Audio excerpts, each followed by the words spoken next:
আসসালামু আলাইকুম। কেমন আছো তোমরা সবাই? আশা করি সবাই অনেক, অনেক ভালো আছো। আমরাও ভালো আছি। তবে এখানকার ওয়েদার হচ্ছে একদম মেঘলা, ঠান্ডা, ঠান্ডা আর বাইরে প্রচণ্ড বাতাস। আর মুষলধারে এখানে বৃষ্টি হয় না, তবে ভালোই বৃষ্টি পড়ছে। আর এরকম বৃষ্টির দিনে কার ইচ্ছা করে বাইরে যেতে? তো আজকে চিন্তা করছি সারাদিন বাসায় থাকবো আর আমার মজার, মজার প্রিয়, প্রিয় রান্নাগুলি রান্না করব।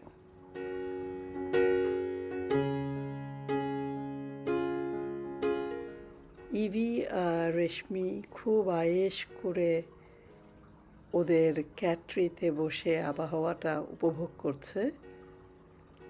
আর আমি যেহেতু কিচেনে কাজ করছি, ওরা আমার আশেপাশে থাকতেই পছন্দ করে। তো ওদের কাণ্ড দেখে মনে হচ্ছে বিড়াল হলেই ভালো হতো। কোনো কিছু চিন্তা নাই, ভাবনা নাই, না চাইতেই খাবার এসে পড়ে, লিটার ক্লিন হয়, সব কিছু পরিষ্কার।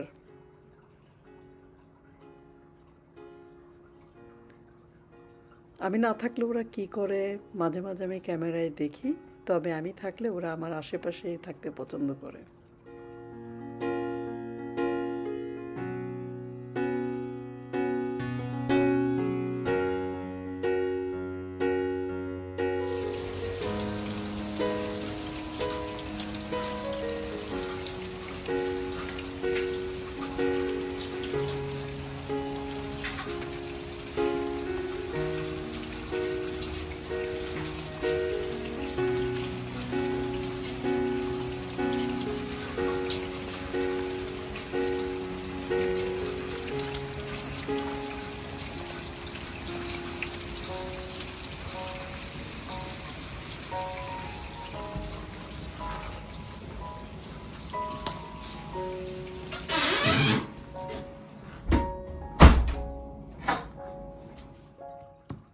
এখন আমি বানাবো আমার অনেক অনেক পছন্দের খাবার, যেগুলি সচরাচর আমি এখানে রান্না করি না। তো বাসায় খুব যখন কচুমুখী রান্না হতো আমি খুব শখ করে খেতাম। আমাদের বাসায় চিংড়ির শুটকি দিয়ে, চিংড়ি মাছ দিয়ে কচুমুখী রান্না হতো। তো কালকে আমি একটা ক্যালকাটার চ্যানেলে ওদের সবজি রান্নাগুলি দেখছিলাম। তো সেখানে আমি দেখলাম প্রত্যেকটা রান্নায় ওরা আদা আর কাঁচামরিচকে হামানদিস্তায় ছেঁচে তারপর ফোড়ন দেয়। তো আজকে আমি কচুমুখিটা যদিও চট্টগ্রামের স্টাইলে করছি, কিন্তু এই আইডিয়াটাও কাজে লাগাচ্ছি। তো কচুমুখিটা আমি শুনেছি বাংলাদেশে অনেকে গরুর গোশত দিয়েও রান্না করে, যেটি আমার কখনো করা হয় নাই। আমি সবসময় মাছ, চিংড়ি, শুটকি এসব দিয়ে কচুমুখি খেয়েছি। তো প্রত্যেকবার কচুমুখি দেখলেই মনে হয় ইস, আমি একবার গরুর মাংস দিয়ে ট্রাই করব, কিন্তু এখনও করা হয় নাই কারণ আমার আসলে রেসিপিটা জানা নেই।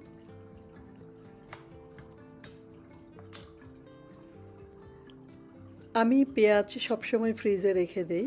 ফ্রিজে পেঁয়াজ রাখলে চোখে পানি কম আসে রান্না করতে।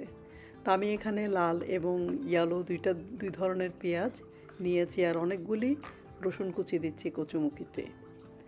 তো কচুমুখিটা শুধু কচুমুখি না, আমি সেখানে বেগুন আর একটু আলু মিশাচ্ছি। আলু দেওয়ার কারণ হচ্ছে একটু মিষ্টি ভাব আসে, ঝাঁঝালো ভাবটা থাকে না। আর বেগুন যে কোনো তরকারিতে তরকারির স্বাদ বাড়ায়। অবশ্য এটি যারা বেগুন পছন্দ করে শুধু তাদের ক্ষেত্রেই প্রযোজ্য।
আদা আর কাঁচামরিচের যে পেস্টটা, এটা তেলে দেওয়ার সাথে সাথে অদ্ভুত সুন্দর একটা গন্ধ ছড়িয়ে গেছে।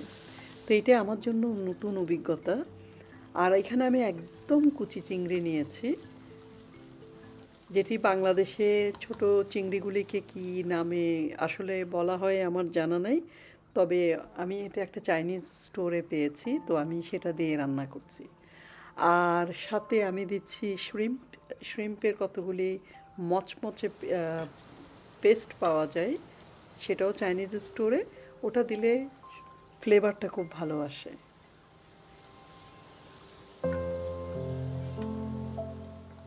সবজিতে মশলা আসলে অত লাগে না, খুবই সাধারণ সিম্পল, হলুদ, মরিচ আর একটু জিরে গুঁড়া। আর তোমরা ইচ্ছা করলে খুব বেশি মজা করে খেতে চাইলে সরিষার তেল দিয়ে করতে পারো, তবে আমার জন্য এটুকুই। কখনো কখনো আমি যদি কচুমুখী না রান্না করে ঢ্যাঁড়স বা অন্য কোনো সবজি করতাম, তাহলে আমি হলুদ মরিচও দিতাম না। তো খুব ভালো করে কষাতে হবে। আর খেয়াল রাখতে হবে কোন সবজিগুলি আগে সিদ্ধ হয়, কোন সবজিগুলি পরে সিদ্ধ হয়, সেটা বুঝে সবজিগুলি দিতে হবে। তো কচুমুখী আর আলু সময় বেশি নাই, তাই আমি সেগুলি আগে দিচ্ছি। আর কষে যখন একটু সিদ্ধ হয়ে আসবে, তখন আমি টমেটো আর বেগুন দিব।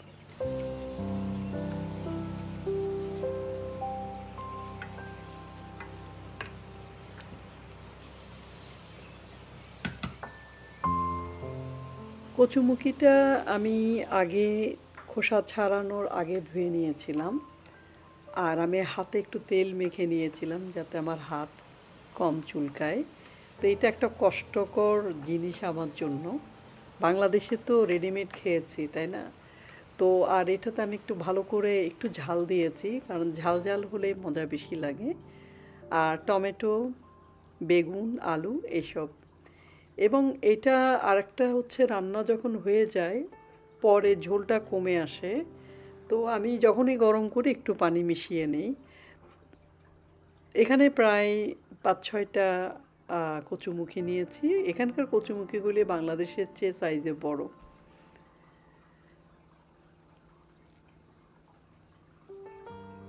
আর সত্যি বলতে কি, আমি খুবই খুবই আনন্দের সাথে কিন্তু এটা খেয়েছি, কারণ খুবই মজা হয়েছিল। তো আলু সিদ্ধ হয়ে গেছে, কচুমুখী সিদ্ধ হয়ে গেছে, বেগুনও সিদ্ধ হয়ে গেছে, আমি লবণ দেখলাম পারফেক্ট। তো এখন আমি রান্না করছি। কস্কো থেকে আমি খুব ফ্রেশ কিছু চিংড়ি কিনেছিলাম, বড় সাইজের। এবং চিংড়িরও একটা ক্রেভিং হচ্ছিল। প্রথমে ভেবেছিলাম বড় চিংড়ি দিয়ে কচুমুখী করব, পরে ভাবলাম না, চিংড়িটা বরং আলাদা করে রান্না করি। তো যেই আদা এবং কাঁচামরিচটা আমি রেডি করেছিলাম কচুমুখির জন্য, আমি সেটা থেকেই হাফ এখানে চিংড়ি মাছে দিচ্ছি, রসুন কুচি, পেঁয়াজ আর আদা আর কাঁচামরিচ। তো চিংড়ি এমনিতেই খুব মজাদার, স্পেশালি যখন ফ্রেশ হয় তো কথাই নাই। চিংড়িতেও আসলে অত বেশি মশলা লাগে না।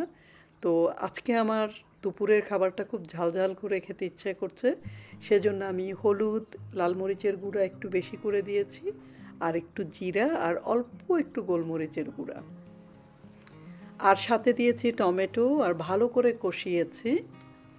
তো চিংড়ি রান্নার একটা সিক্রেট হচ্ছে, চিংড়ি কিন্তু অনেকক্ষণ জাল দিতে হয় না, তাহলে কিন্তু চিংড়ি শক্ত হয়ে যায়। তো সেটা খেয়াল রাখতে হবে। কষানোর পরপরেই অল্প আছে প্রায় ৩-৪ মিনিটের বেশি আসলে রান্না করতে হয় না। খুবই সহজ এবং খুবই তাড়াতাড়ি একটা খাবার।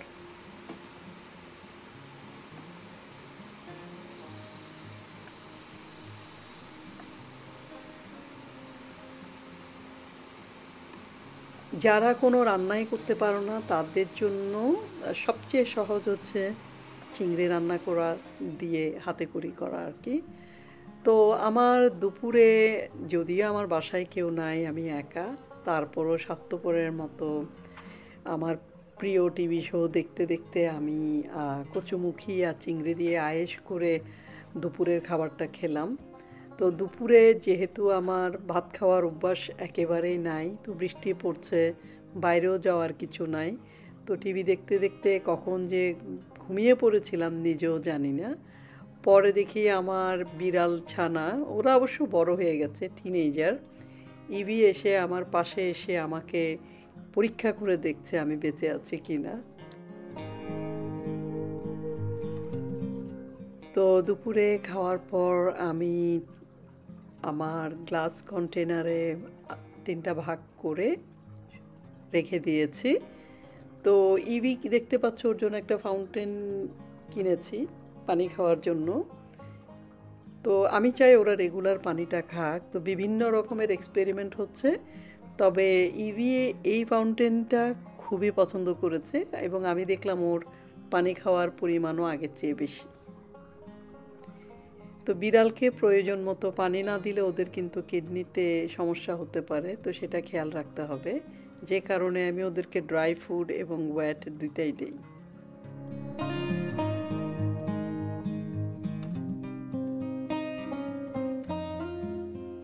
সারাদিন একটু রিল্যাক্স করলাম, গান শুনলাম, টিভি শো দেখলাম, হালকা পাতলা ঘর ক্লিন করলাম।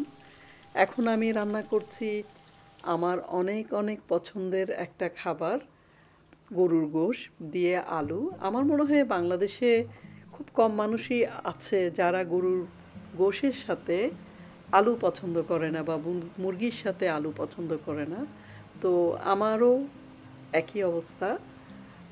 তো যেহেতু দুপুরে খুব স্পাইসি, খুব ঝালঝাল খাবার খেয়েছি, তাই এখন আমি গরুর গোশটা রান্না করছি হালকা মশলা দিয়ে, কিন্তু গরম মশলা, কাঁচামরিচের ফ্লেভার, তারপর পেঁয়াজ, কাঁচামরিচ, আদা, রসুন এসব দিয়েই এবং টমেটো দিয়ে কিন্তু এমনিতেই স্বাদ বেড়ে যায়। তো আমি চেষ্টা করছি খুব কম মশলা দিয়ে কিন্তু একটু ঝোল ঝোল করে রান্না করতে। আর এই যে হাঁড়িটা দেখছো, এটা আসলে এবার ফলে আমার খুবই কাজে লাগছে, দেখতে যেমন সুন্দর, কাজেও বেশ দিচ্ছে। ওদের ব্র্যান্ডটা আমার অনেক পছন্দ, কিন্তু এটা একটু ছোট সাইজের, যেহেতু আমার বাসায় এখন লোকজন নাই সেজন্য আমি এই হাঁড়িটা খুব বেশি ইউজ করছি। তো কষিয়ে খুব সময় নিয়ে আমি চুলায় আস্তে আস্তে এই রান্নাটা করলাম। তো এই মাংসটা আসলে আমার ছোটোবেলার থেকেই অনেক প্রিয়। আর যেহেতু আজকে নিজের জন্য রান্না করছি, তাই একদম মনের মাধুরী মিশিয়ে মশলা দিচ্ছি। তো এখানে আমি একটু আমার হলুদ, মরিচ, ধনিয়া, জিরা, গরম মশলা এসব তো আছেই, গাছের কাঁচা টমেটো ছিল ওটাও দিলাম, আর সাথে একটু অ্যারাবিক একটা মিক্স স্পাইস আমি কিনেছি, ওটা একটু ট্রাই করছি। আর অল্প একটু কারি মশলা, যেটা ইন্ডিয়ান স্টোরে পাওয়া যায়, ওদের সিগনেচার কারি মশলা, সেটাও একটু দিয়েছি, একটু এক্সপেরিমেন্ট করা। তো রাত্রে আসলে খুব মজা করে খেয়েছি, যদি আমি ভাত একদম অল্প নিয়েছি যেহেতু এখানে অলরেডি আলু আছে। তো বৃষ্টির দিনে মোটামুটি অনেক দিন পর আমার পছন্দের খাবারগুলি রান্না করেছি। সচরাচর ছেলেদের কথা চিন্তা করতে হয়, মেহমানের কথা চিন্তা করতে হয়, অন্য সবার কথা চিন্তা করতে হয়, আমারটা খুব একটা চিন্তা করা হয় না। তো আজকে মনে হলো যে না, আজকে আমি আমাকে অনেক যত্ন করেছি, ভালো মতো রেস্ট করেছি, তারপর খেলাম এবং আমার বিড়ালগুলির সাথে আমার সুন্দর একটা সময় কেটেছে। তো এটি তোমাদের সাথে শেয়ার করলাম, সিম্পল একটা কিছু রান্না, সাধারণ একটা দিন কিন্তু অসাধারণ ভালোভাবে কেটেছে। তো অনেক ভালো থেকো এবং অবশ্যই অবশ্যই যদি সাবস্ক্রাইব না করে থাকো আমার চ্যানেলটা অবশ্যই সাবস্ক্রাইব করবে, শেয়ার করবে।